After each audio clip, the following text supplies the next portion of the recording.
économies vertes.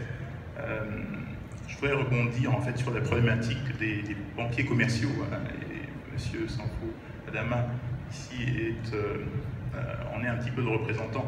Donc pour avoir un petit peu un effet de levier, vous en tant qu'institution de développement, quels sont du coup les mécanismes que vous mettez en place en tant que banque de développement pour pouvoir accompagner, mitiger le risque de tels établissements qui, eux, sont forcément beaucoup plus portés sur le profit, puisque, comme l'a bien expliqué M. Adama, ils prennent des provisions. Si le client ne paye pas, ils sont obligés de porter des provisions qui s'imputent à leur capital. Donc, quels sont les outils que vous mettez en place pour soutenir ces autres institutions, vous en tant que banque de développement?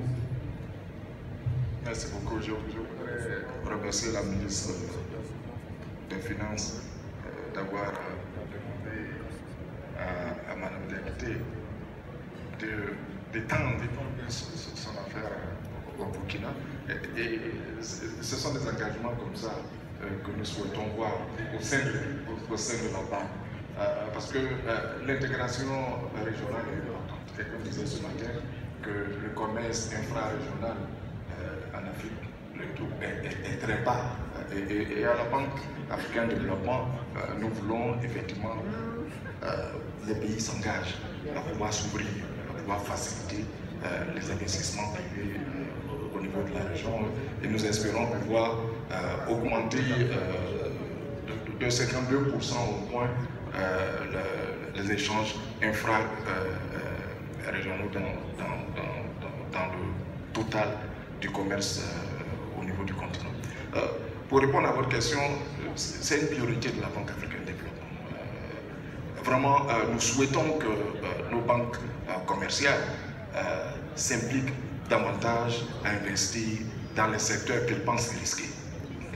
Et nous avons décidé depuis 2015 de lancer, surtout dans le secteur agricole, une initiative qui a marché au Nigeria pour, comme on dit, dérisquer le secteur agricole. Et cette initiative permet de fédérer non seulement les instruments de la Banque africaine de développement, le financement de la Banque africaine de développement, mais aussi le financement des assureurs et des banques commerciales pour les rassurer que investir dans l'agriculture est un investissement porteur. Nous avons déjà plusieurs pays qui ont commencé à lancer ce mécanisme de